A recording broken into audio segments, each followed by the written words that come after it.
ఓం నమో నారాయణాయ. ఓం నమశివాయ. శ్రీమాత్రే నమ. మన ఇళ్లలో ఈ మధ్యకాలంలో బల్లులు ఎక్కువగా తిరుగుతున్నాయి. తెలిసి తెలియకుండా తలుపు తెరవగానే పైనుంచి బల్లి నెత్తిన పడుతుంది. ఆ నెత్తిన పడ్డ వెంటనే ఓ అమ్మో బల్లి పడ్డది కదా, ఏం జరుగుతుందో అనే భయం కూడా వస్తుంది. బల్లి శాస్త్రం అని చెప్పేసి మనకుంది. బల్లి యొక్క ప్రభావం వలన అనర్థాలు జరుగుతాయని చెప్పేసి, అలాగే అదృష్టం కూడా వస్తుందని చెప్పేసి శాస్త్రం.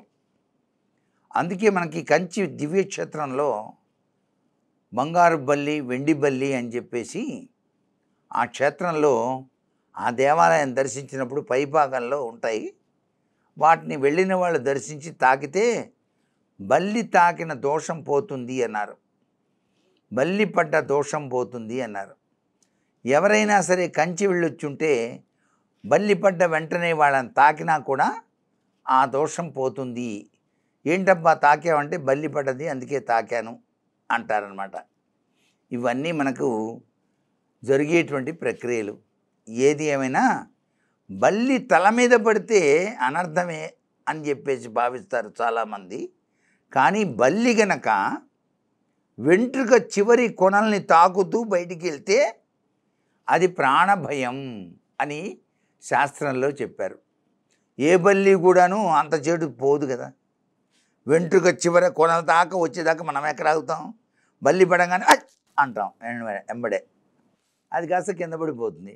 అంత కాకపోతే బల్లి నెత్తిన పడితే అమ్మో ఏం జరుగుతుందో ఏంటో అని చెప్పేసి నా బోర్డు అడిగి ఫోన్ చేస్తారు. 8008004596. వేణుగారు ఇట్లా బల్లి పడ్డది ఏం చేయాలి? తల స్నానం చేయండి, రామనామం చేసుకోండి అని చెబుతాం. అన్నిటికన్నా మించింది ఏంటి? రామనామం. రామ అనే 2 అక్షరాలు అద్వితీయమైన ప్రభావాన్ని ఇస్తాయి. దీనిలోనే పరిపూర్ణవంతమైనటువంటి అద్వితీయమైన శక్తి ఉంది. కాబట్టి అన్నిటినీ మించింది రామనామము. రామనామము రమ్యమైనది రామనామం. రా అనేటువంటి పదం ఓం నమో నారాయణలో రా అనేటువంటి అక్షరాన్ని, మా అనే పదం ఓం నమ శివాయలో మా అనే పదాన్ని తీసుకొని అందరికీ బాగుండాలనే తలంపుతో ఆ మహర్షులు మనకు ప్రసాదించిన అమృత వరం రామనామం. ఈ బల్లి ఇట్లా పడ్డప్పుడు రామ రామ రామ అని చెప్పేసి తలస్నానం చేయాలి తప్పనిసరిగా. బల్లి పాలల్లో పడితే విషం. అందుకే పాలు కాగబెట్టినప్పుడు కూడాను గ్యాస్ స్టవ్ మీద తప్పనిసరిగా కాచిన తర్వాత పొంగొస్తుందిగా, పొంగొచ్చిన తర్వాత ఆపేసి స్టవ్ని దానిపైన మూత పెట్టాలి. పాలపైన మూత గనక లేకపోతే ఇంట్లో లక్ష్మీదేవి నిలవదు అని చెప్పారు. అంటే దాని వెనకాల ఉన్నటువంటి లక్షణం కూడా ఇదే. పైన బల్లులు తిరుగుతుంటాయి. తెలియ కనుక బల్లి పాలల్లో పడితే అది కనుక తెలియకుండా మీరు కనుక స్వీకరించినట్లయితే చాలా అనర్థం జరుగుతుంది కదా అని చెప్పటం అన్నమాట. ఏది ఏమైనప్పటికీ బల్లులు ఇంట్లోకి రాకుండా ఎక్కువగా మనకి నష్టం కలిగించకుండా ఉండాలి అంటే ముద్ద కర్పూరం ఉంది చూసారా, ముద్ద హారతి కర్పూరం. ముద్ద హారతి కర్పూరం చల్లాలి అక్కడక్కడ. అప్పుడు బల్లులు అటువైపుకి రావన్నమాట. బల్లులు రాకుండా చేసే మిషన్లు కూడా వస్తున్నాయి ఈ మధ్యకాలంలో. అది ఆన్ చేస్తే బల్లులు ఆ శబ్దానికి వెళ్ళిపోతున్నాయి అని చెప్పేసి కూడా చెప్పారు.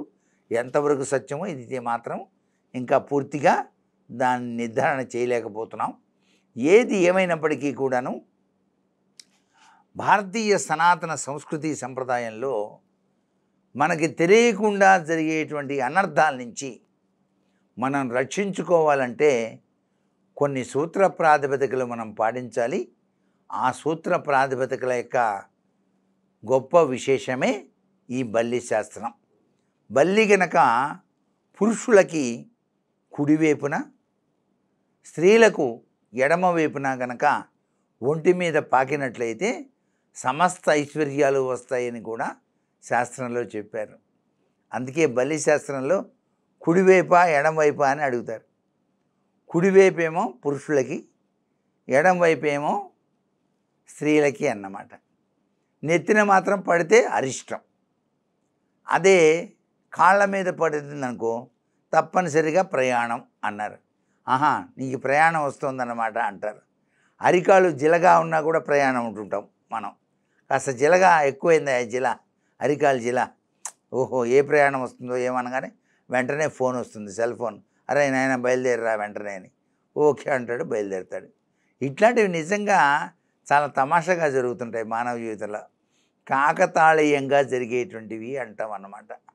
కాబట్టి బల్లి శాస్త్రాన్ని మనం నమ్మాల్సిందే, ఆ యొక్క శాస్త్రరీత్యా మనం పాటించాల్సిందే.